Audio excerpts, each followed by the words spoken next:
Hello, so this is just going to be a little bonus video on how to change ECBA armours into different liners.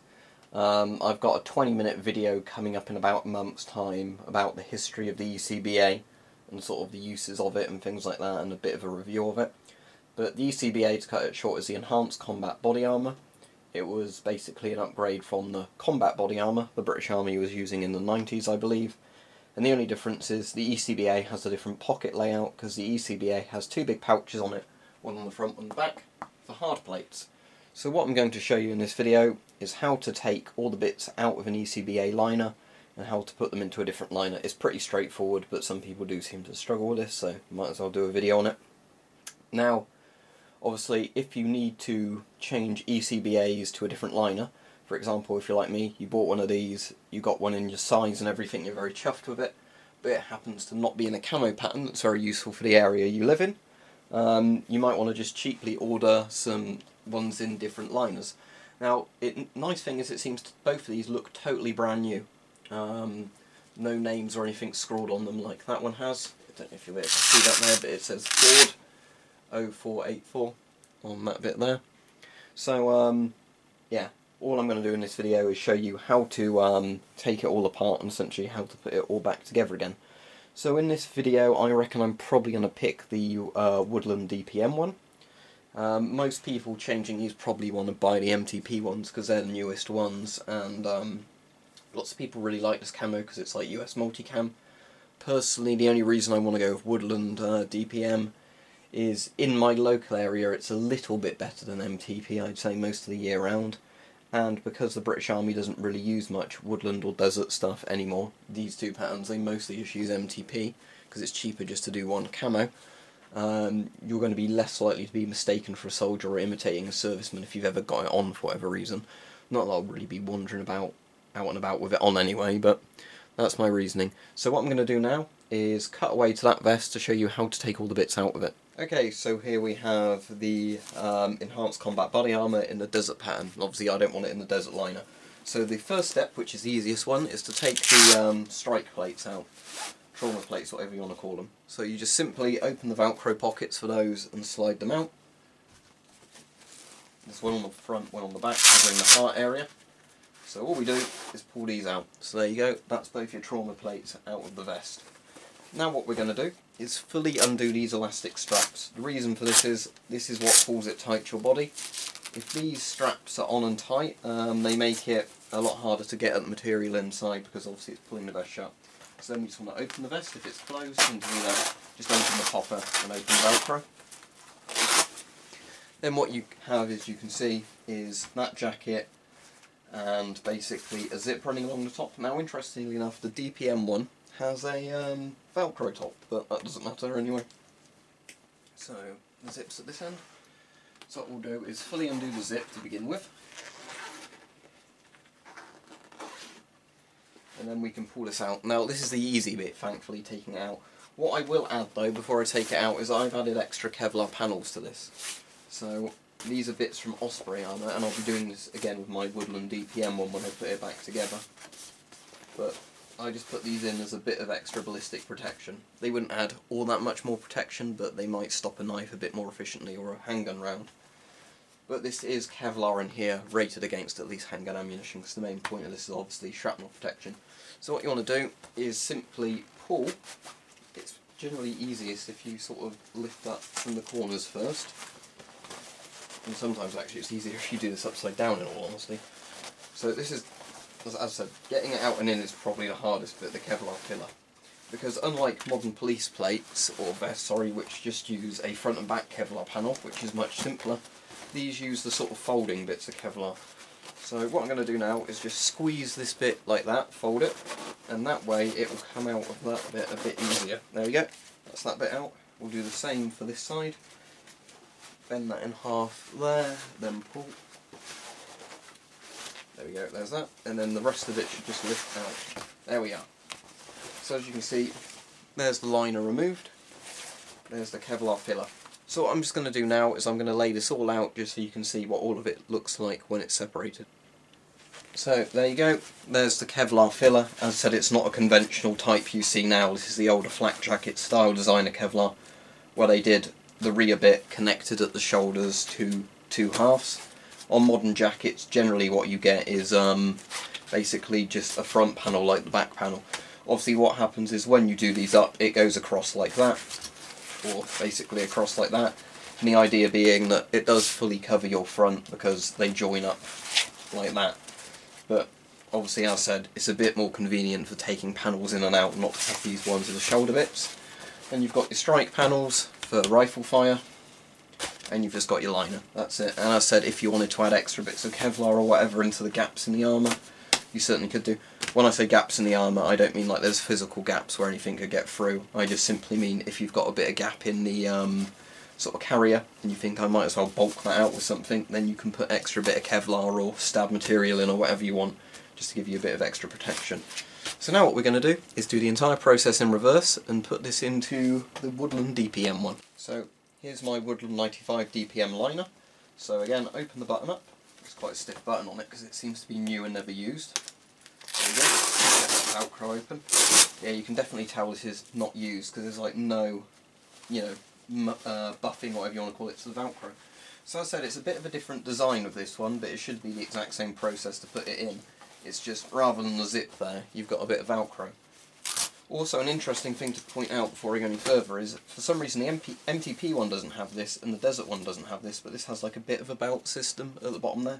I'm sure that's for attaching to rigging or something. I'm sure one of the people who served in the comments will let me know, because they generally seem to know all the little bits that go together on these, or just some of the avid collectors. So, this is where it gets a bit more complicated. What we need to do is get all of this back into there.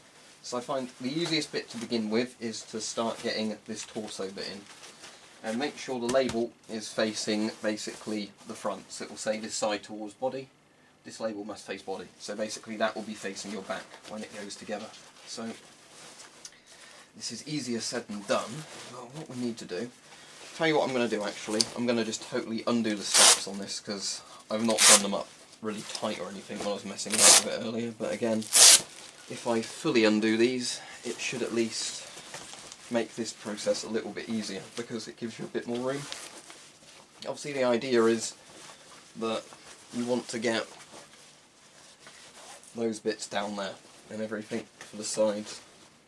So this is the way we want to do it, and this is always easier, by the way, if you've got another person to help you out, which I don't at the moment, but because the second person can basically, you know, assist you in this.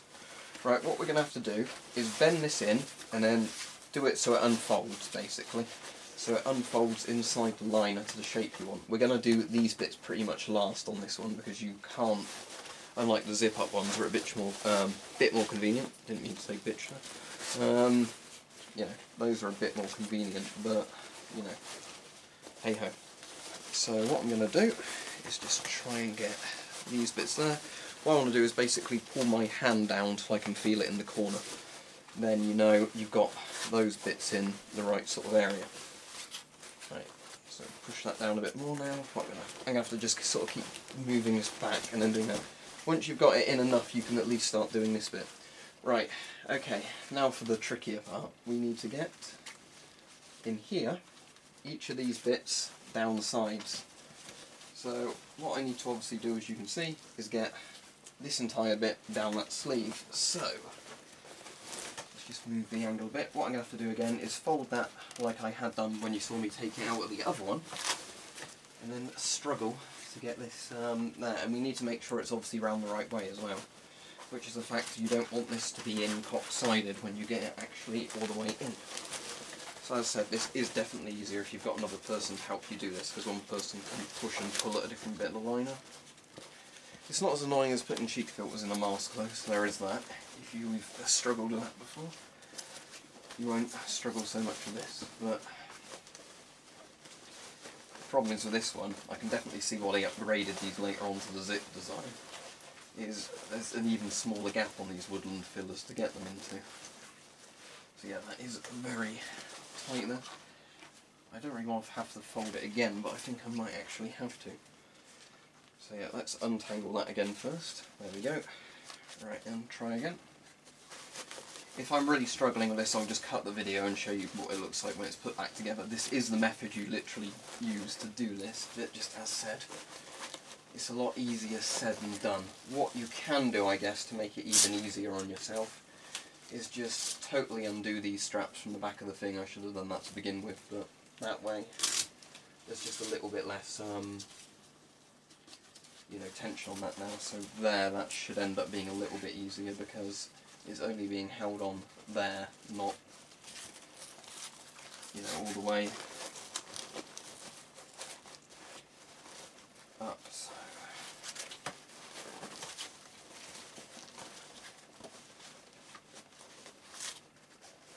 tell you what, for the sake of not making this a 30-minute video while I struggle with this, I'll just cut back till I get them in there. But that is how you do it. You literally just fold them like this, and just with a lot of pushing and pulling, fit them in. And there we go, it's in the liner. Now, eagle-eyed viewers among you might say, that's the MTP one, not the Woodland. Yes, because it's a hell of a lot easier to put it in the MTP one. Let me show you why. So the MTP one has a zip that goes all from that side all the way over to this side, basically covering the entire top section of the thing.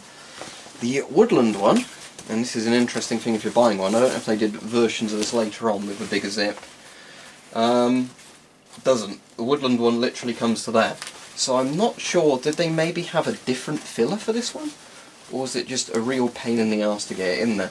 Because if you look at that, the pouch is just ridiculously smaller on this. It is almost like a completely separate pouch. And you've obviously got the hole in the shoulder, so that's how you're meant to do it. But it's very, very difficult.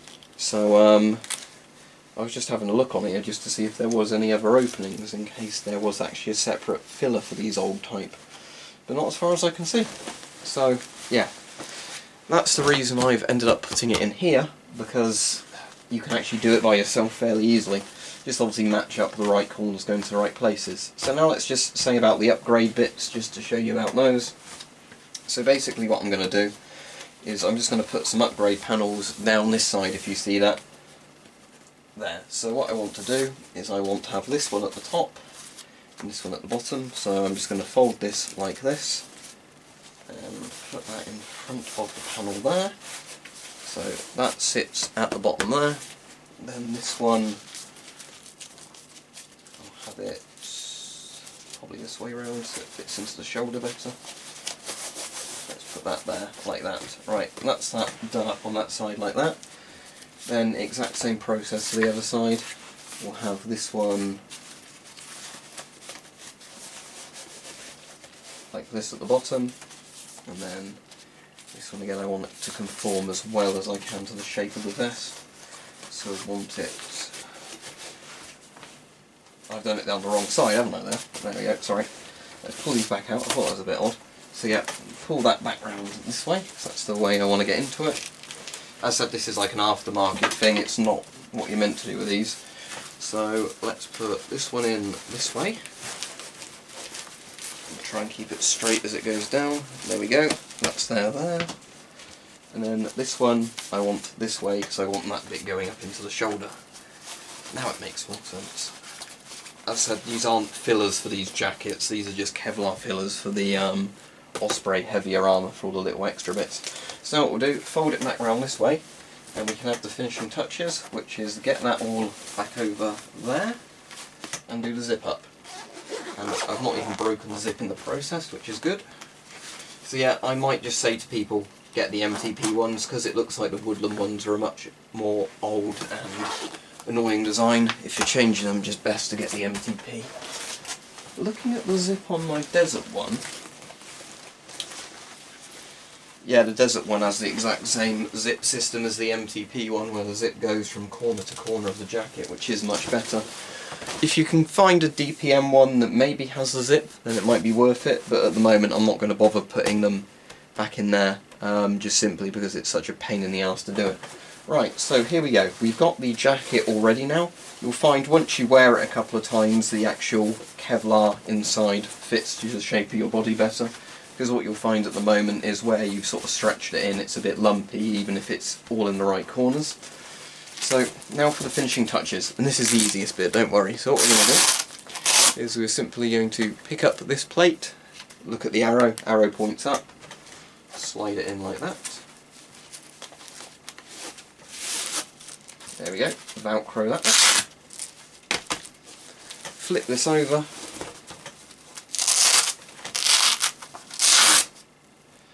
Do this again with this one, that way up. It's when the text is facing up basically. This side away from body, pretty straightforward. So it's always facing outwards. There we go. That's that in there. And now the vest is ready, I'll just have to re-link those in around the back. And now for the easiest bit, the last bit, simply pick the vest up, put it on, like so.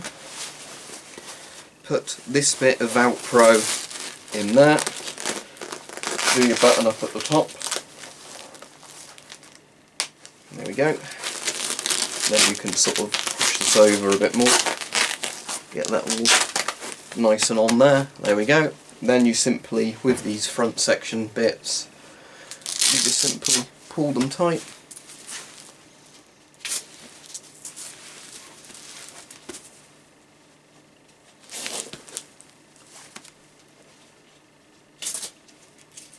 And there we are. And that's the vest all on. Let me just pan the camera down a bit so you can see it a bit better. Apologies, I've got long johns on because I just got back in from work, but there you go. As you can see, that's all covered. I've got the extra bits there. You've got the trauma plate in the front and the back. And this overall would give you very good protection. It's actually quite a nice, comfortable, lightweight bit of armour. So stay tuned in about a month's time for the full sort of history and review video on the ECBA.